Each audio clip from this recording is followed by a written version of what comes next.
बिस्मिल्लाहिर्रहमानिर्रहीम। Computer science first year के lecture के साथ अहमद खुरम आपसे मुखातिब हूँ। रोशनी की थोड़ी सी कमी है क्योंकि लाइट नहीं है, लेकिन फिर भी हम अपने लेक्चर को इंशाल्लाह कंटिन्यू करेंगे। और आज हमारी बात जो शुरू हो रही है वो सिस्टम से शुरू हो रही है, the define system and it's components. Last lecture में आपको पता है मैंने आपको डाटा यूनिट्स के बारे में बताया था, मेमोरी मेजरमेंट यूनिट्स के बारे में बताया था कि किस तरह से मेमोरी को मेजर किया जाता है और किस तरह से आप कन्वर्ट कर सकते हैं एक यूनिट को दूसरे में। और आज हम सिस्टम और उसके कंपोनेंट से बात शुरू करेंगे और इंशाल्लाह आगे एसडीएलसी की तरफ चलेंगे। बुनियादी तौर पे एक जनरल कंसेप्शन जो है वो सिस्टम के बारे में, यानी आम तौर पे अगर आप सिस्टम को कहीं डिफ़ाइन करते हैं तो इस तरह से हम कहते हैं कि सिस्टम डिफरेंट कंपोनेंट्स का कॉम्बिनेशन होता है और ऐसे कंपोनेंट्स का कॉम्बिनेशन जो इनपुट को लेके प्रोसेस करने के बाद आउटपुट में ट्रांसफ़र करने के काबिल हों। हम किसी भी चीज़ के साथ सिस्टम का वर्ड उस वक्त लगाते हैं जब वो इनपुट ले, उसको अपने कंपोनेंट्स की मदद से, कॉम्बिनेशन ऑफ कंपोनेंट्स की मदद से आउटपुट में कन्वर्ट करे। मिसाल के तौर पे आप कहते हैं कॉलेज सिस्टम, तो कॉलेज रॉ स्टूडेंट्स को इनपुट लेता है और उनको मतलब इस काबिल बनाता है कि वो पेपर दे सकें। फिर वो पेपर देते हैं तो डेफिनेटली यानी एज आउटपुट वो समथिंग प्रोड्यूस करते हैं। तो इसलिए हम इसके साथ भी स्कूल सिस्टम, यानी जिस भी चीज़ के साथ प्रोडक्शन सिस्टम, तो सिस्टम हर उस चीज़ के साथ लगाया जा सकता है that takes input, processes it and converts it into an output. तो क्योंकि कंप्यूटर जो है वो भी डिफरेंट कंपोनेंट्स का कॉम्बिनेशन है, डिफरेंट कंपोनेंट्स का मजमूआ है और ये सारे components are working together to accomplish a particular task, मिल के काम करते हैं एक काम की तकमील के लिए। तो इसलिए इसको भी हम सिस्टम कहते हैं because it takes inputs, processes it using its components and converts it into output. Input लेता है, उसको अपने कंपोनेंट्स की मदद से प्रोसेस करता है और आउटपुट प्रोड्यूस करता है। हम चैप्टर के शुरू में ही डाटा प्रोसेसिंग साइकिल पे बात कर चुके हैं कि कंप्यूटर इनपुट लेता है, प्रोसेस करता है और फिर आउटपुट जो है वो प्रोड्यूस करता है। तो इसलिए इसको भी, इसके लिए भी हम सिस्टम की टर्म जो है वो इस्तेमाल करते हैं।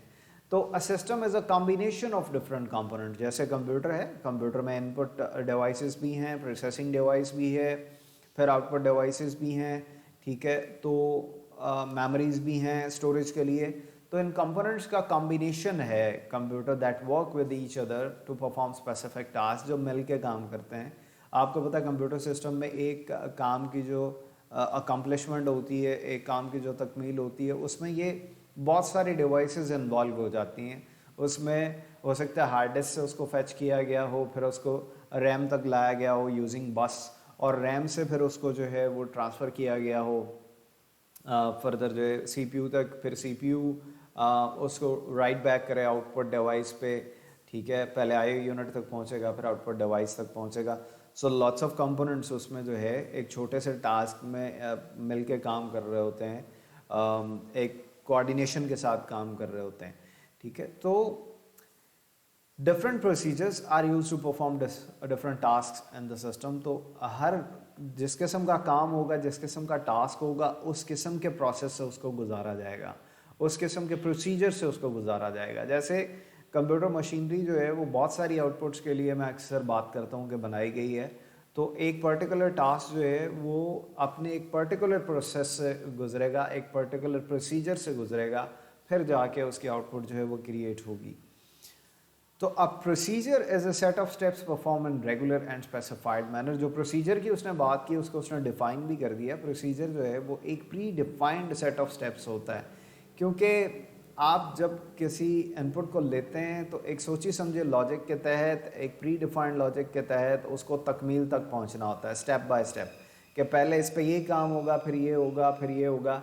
अगर आप उसको, उस तरतीब को भी चेंज कर देंगे, पहले कौन सा काम होगा बाद में कौन सा काम होगा, तो वो आउटपुट प्रोड्यूस नहीं होती जो आपको रिक्वायर्ड होती है। और अगर आप उसमें से कोई स्टेप स्किप कर दें तो भी वो आउटपुट प्रोड्यूस नहीं होती जो रिक्वायर्ड होती है। तो प्रोसीजर जो है वो एक predefined set of steps होता है in a predefined order. तो उसी पे काम करते हुए ही इनपुट को आउटपुट में कन्वर्ट किया जा सकता है।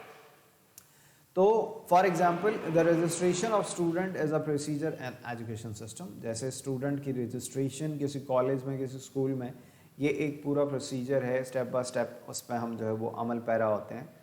तो अगर कंप्यूटर सिस्टम की हम बात करें स्पेशली, तो उसके क्या क्या कंपोनेंट्स हैं, उसमें आपको पता है जो उसके मेजर कंपोनेंट्स हैं उसमें हार्डवेयर है, इसकी हम डिटेल में नहीं जा रहे, बहुत हार्डवेयर की बहुत सारी डिटेल में हम जा सकते हैं, लेकिन इसको as a one major factor, as a one major component हम यहाँ पे कंसिडर कर रहे हैं। सॉफ्टवेयर है, फिर अगेन इसकी डिटेल में जाया जा सकता है, कुछ डिटेल्स हमने इस चैप्टर में हमने पढ़ी भी उसकी टाइप्स में, ठीक है। उसके बाद जाहिर है किसी भी सिस्टम के एज अ सिस्टम काम करने के लिए, देखिए सिस्टम अगेन मैं आपको बता रहा हूँ, हम उसको कहेंगे जो एबल होता है to get input, processes it and converts it into output, जो ये सारा काम करने की सलाहियत रखता है। और उसके लिए ऑपरेटर्स अगर रिक्वायर्ड हैं तो उनका होना ज़रूरी है, यानी यूज़र्स उस सिस्टम के, अगर उस सिस्टम को, अगर तो वो एक ऑटोमाइज सिस्टम है, ठीक है, यानी वो एक ऑटोमेटिक सिस्टम है, खुद से सारा काम करने की सलाहियत रखता है, उसको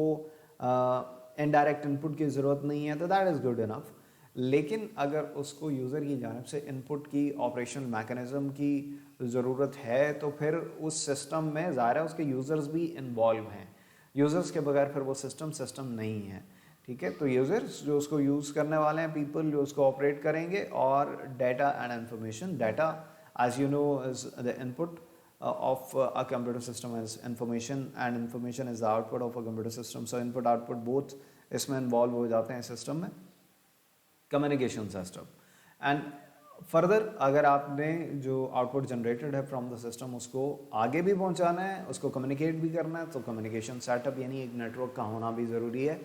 तो एक पूरा कंप्यूटर सिस्टम जो है उसकी तकमील इनपुट आउटपुट डिवाइस यानी हार्डवेयर उसमें इन्वॉल्व हो जाता है, सॉफ्टवेयर इन्वॉल्व हो जाता है, ठीक है, फिर उसके जो यूज़र्स हैं वो इन्वॉल्व हो जाते हैं, फिर उसका इनपुट एंड आउटपुट यानी डाटा और इन्फॉर्मेशन, और फिर एक नेटवर्क सिस्टम उसके साथ अगर अटैच्ड हो तो उसको आप आसानी से कम्युनिकेट भी कर सकते हैं उस इन्फॉर्मेशन को। तो ये बुनियादी तौर पे यानी आमतौर पे एक शॉर्ट क्वेश्चन के तौर पे ये कंसिडर होता है सिस्टम और उसके कंपोनेंट्स, तो आपने इसको भी ध्यान में रखना है।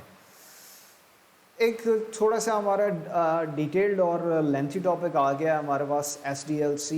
SDLC अगर आपके एग्जामिनेशन पॉइंट ऑफ व्यू से इतना अहम ना भी हो, ठीक है, लेकिन एक कंप्यूटर साइंस का एक स्टूडेंट होने के नाते, कंप्यूटर साइंस के एक स्टूडेंट होने की हैसियत से ये एक बड़ा कोर टॉपिक है, कंप्यूटर साइंस का एक बड़ा इम्पॉर्टेंट टॉपिक है, सॉफ्टवेयर इंजीनियरिंग का एक बड़ा इम्पॉर्टेंट टॉपिक है, और इसका वास्ता आपसे सिर्फ यही नहीं पड़ रहा है, बल्कि अगर आप कंप्यूटर साइंस को आगे लेके चलते हैं एज ए सब्जेक्ट, तो आपको जगह जगह SDLC और इसके कंपोनेंट से आपका वास्ता जो है वो पड़ेगा। SDLC है क्या? बेसिकली ये एक सॉफ्टवेयर डेवलपमेंट टेक्निक है, सॉफ्टवेयर इंजीनियरिंग की एक टेक्निक है। जब ज़ाहिर है हम आपको सॉफ्टवेयर इंजीनियरिंग की तरफ तो अभी नहीं लेके जा रहे हैं, क्योंकि सॉफ्टवेयर डेवलप करना अभी से हम आपको नहीं सिखाएंगे। सेकेंड ईयर में इंशाल्लाह इंट्रोडक्टरी लेवल पे हम उसकी बात करेंगे, प्रोग्रामिंग लैंग्वेजेस भी पढ़ाएंगे, डाटाबेस पढ़ाएंगे और किस तरह सॉफ्टवेयर डेवलप होते हैं, सेकेंड ईयर में उस तरफ आपको लेके जाएंगे। लेकिन यहाँ पे आपको एक ओवरव्यू देना है हमने कि किस तरह से सॉफ्टवेयर जो हैं उन पर काम किया जाता है, उनको डेवलप किया जाता है। एक बातूनी, एक आप उसको कहें कि एक हमने आपको एक बातूनी ओवरव्यू देना है, बातों बातों में आपको समझाना है कि किस तरह सॉफ्टवेयर जो है वो डेवलप होते हैं, क्या टेक्निक है, स्टेप बाय स्टेप किस तरह से उस पर चलते हैं। तो एक बड़ी कोर टेक्निक है, एक बड़ी अहम बात है कंप्यूटर साइंसेस में। आप इसको डिटेल में फर्दर बारहा डिस्कस करते रहेंगे। सिस्टम डेवलपमेंट लाइफ साइकिल अपने नाम से जाहिर करता है कि ये एक सक्सेस, हम आमतौर पे ये कहते हैं कि सक्सेसफुल सॉफ्टवेयर सिस्टम्स को डेवलप करने के लिए ये एक कंप्लीट पैकेज है, ये एक पूरा आपके पास स्टेप बाय स्टेप प्रोसीजर है to develop successful software systems. अच्छा, जब हम बात कर रहे हैं, हम टर्म इस्तेमाल कर रहे हैं सक्सेसफुल सॉफ्टवेयर सिस्टम्स, तो यहाँ ये सवाल भी ज़रूरी है कि एक सक्सेसफुल सॉफ्टवेयर सिस्टम हम किसको कहते हैं। अच्छा, ये बात याद रखिएगा कि सॉफ्टवेयर डेवलपमेंट के बाकी फैक्टर्स एक तरफ, यानी आपने उसमें किस तरह के टूल्स इस्तेमाल किए हैं, कितनी जिद्दत आप उसमें लाए हैं, कितना आसान है उसको यूज़ करना। लेकिन एक सॉफ्टवेयर सिस्टम जो सक्सेसफुल सॉफ्टवेयर सिस्टम कहलाता है, उसके लिए जो सबसे बुनियादी फैक्टर कंसिडर होता है वो ये होता है कि ये according to the user requirements develop किया जाए एंड यूज़र की रिक्वायरमेंट्स उसकी तवक्कुआत को पूरा करे। आपको पता है जब हमने सॉफ्टवेयर की टाइप्स पढ़ी थी तो उसमें हमने कस्टमाइज सॉफ्टवेयर की बात की थी कि कस्टमर की रिक्वायरमेंट के मुताबिक बनाए जाते हैं। हम उन्हीं सॉफ्टवेयर्स की बात कर रहे हैं। कस्टमर की एंड रिक्वायरमेंट के मुताबिक अगर वो नहीं बनेगा तो वो जितना मर्ज़ी आपने जदीद बनाया, उसके लिए जितने मर्ज़ी बेहतरीन आपने टूल्स इस्तेमाल किए हैं, वो एक्सेप्टेबल नहीं होता है यूज़र के लिए ना। वो कहता है जी ये चीज़ जो मैंने इसमें कही थी वो तो है ही नहीं, अगर है तो मुझे दिखा दें, अगर ये चीज़ तो मैंने कही थी वो तो है ही नहीं। आप उसको फिर किस तरह सेटिस्फाई करेंगे कि नहीं जी ये देखें ये कितना आसानी से चल रहा है, इसकी स्पीड चेक करें। वो कहेगा भाई जो मैंने कहा था वो तो मुझे दिखाएं, वो बाद में मैं ये स्पीड वगैरह बाद में देखूंगा। तो सबसे जो बुनियादी फैक्टर होता है, उसने जो चीज़ जो टूल आपको बनाने का कहा है, जो उसकी रिक्वायरमेंट्स थी। मिसाल के तौर पे एक मेडिकल स्टोर वाला कहता है जी जब मैं बिल बनाने लगूँ मैं पहला अल्फ़ाबेट प्रेस करूँ किसी दवाई के नाम का, मिसाल के तौर पे मैं आगमेंटन को सर्च करना चाहता हूँ, ए लिखूँ तो वो खुद ब खुद ए से शुरू होने वाले तमाम अद्वियात जो मेरे पास पड़ी हुई हैं मेरे स्टोर में उनकी लिस्ट आ जाए। वहाँ से मैं उसको सेलेक्ट करूँ तो सिर्फ मैं क्वांटिटी लिखूँ कि मैं कितनी गोलियाँ जो है वो बेच रहा हूँ, ठीक है, और पर जो टैबलेट का रेट है वो खुद ब खुद उसमें एडजस्ट हो जाए, लग के आ जाए, और बिल जो है वो जनरेट करने में इस तरह से मदद मिले। फिर जितनी दवाइयाँ मैं ऐसे ऐड कर लूँ उनकी क्वांटिटी लिख के वो टोटल बिल भी जनरेट हो जाए, और अगर मैं डिस्काउंट देना चाहूँ तो उसका भी मेरे पास ऑप्शन मौजूद हो। फ़र्ज़ करें जी ये उसकी रिक्वायरमेंट्स हैं। अब आपने जो बुनियादी रिक्वायरमेंट्स हैं उन पर गौर किया ही नहीं और आप उसको स्पीड दिखा रहे हैं और ये वो एट्सेट्रा, वो उसके लिए जो है वो ये चीज़ें नहीं होती हैं। तो जब हम सक्सेसफुल सॉफ्टवेयर सिस्टम की बात करते हैं तो याद रखिएगा कि बाकी तमाम फैक्टर्स तो हैं, ईज़ भी है, उसमें एफिशिएंसी भी है, सब कुछ है, लेकिन सबसे बुनियादी फैक्टर जो यूज़र कंसिडर करेगा वो ये कि उसकी एक्सपेक्टेशंस के मुताबिक बने। तो SDLC एक पूरा कंप्लीट पैकेज है, एक पूरा कंप्लीट प्रोसीजर है जिसके ज़रिए आप सक्सेसफुल सॉफ्टवेयर सिस्टम जो है वो डेवलप कर सकते हैं, और ये 7 स्टेजेस पर मुश्तमिल एक प्रोसेस है। हम सॉफ्टवेयर डेवलपमेंट के पूरे वो जो मरहला है उसको 7 डिफरेंट स्टेजेस में डिवाइड करते हैं इसमें, कि पहले ये काम करना है, फिर ये करना है, फिर ये करना है, और इसकी ना तो तरतीब को बदला जा सकता है और ना ही ओवरलैप किया जा सकता है। यानी आप ये कहें कि जनाब पहले वो वाला काम हो जाए बाद में स्टेप नंबर 1 हो जाए, ऐसे नहीं होगा। सिस्टम डेवलपमेंट लाइफ साइकिल अभी जब आप इसको पढ़ेंगे तो आप खुद समझ जाएंगे कि ऐसा पॉसिबल नहीं है। फिर दूसरी बात ये कि आप एक स्टेज पे काम करते हुए दूसरी को शुरू नहीं कर सकते, क्योंकि एक स्टेज पे जब पूरा काम कर लेंगे तो उससे जो डाटा जनरेट होगा आपके पास वो अगले स्टेज की इनपुट के तौर पे इस्तेमाल होगा, यानी उसमें वो इस्तेमाल होगा। तो ये ओवरलैप भी जो है वो नहीं हो सकती हैं। तो सिस्टम डेवलपमेंट लाइफ साइकिल क्या है? सॉफ्टवेयर डेवलपमेंट की एक टेक्निक है, सॉफ्टवेयर इंजीनियरिंग की एक टेक्निक है जो 7 स्टेजेस पर मुश्तमिल है, 1 बाय 1 हम उन तमाम स्टेजेस पर बात करेंगे।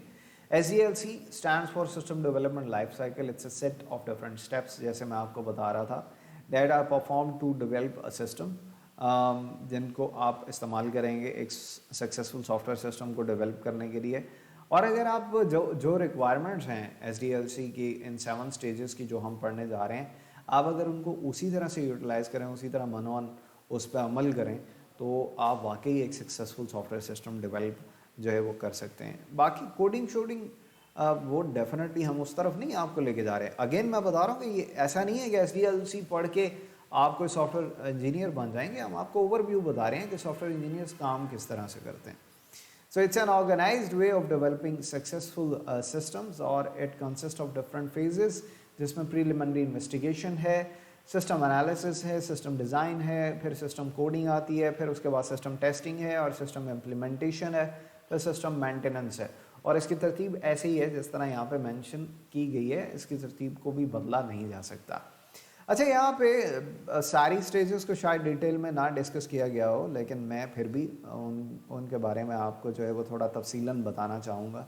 वैसे तो ये बहुत वास्ट टॉपिक है, SDLC पे पूरी बुक्स हैं, लेकिन हम उसको ज़ाहिर है कि आपके लेवल के लिए जो है वो इंतहाई समराइज्ड फॉर्म में जो है वो डिस्कस करने जा रहे हैं। तो इंशाल्लाह कल से हम बात करना शुरू करेंगे प्रीलिमिनरी इन्वेस्टिगेशन से, और ऑनवर्ड फिर हम इसके स्टेजेस जो है उन पर बात करेंगे। ठीक है, अपना ख्याल रखिएगा। लास्ट ये हमारा जो है वो इस चैप्टर का लास्ट टॉपिक है, और इंशाल्लाह ये चैप्टर हमारा जो सबसे लेंथी चैप्टर है इस बुक का वो ख़त्म हो जाएगा। और सबसे ज़्यादा मैंने आपको बताया था वेटेज के साथ है, यानी एग्जामिनेशन पॉइंट ऑफ व्यू से इसका वेटेज भी सबसे ज़्यादा है। ठीक है, तो अपना ख्याल रखिएगा, अपने सवाल मुझ तक पहुँचाइएगा। कल यहीं से बात इंशाल्लाह हम शुरू करेंगे।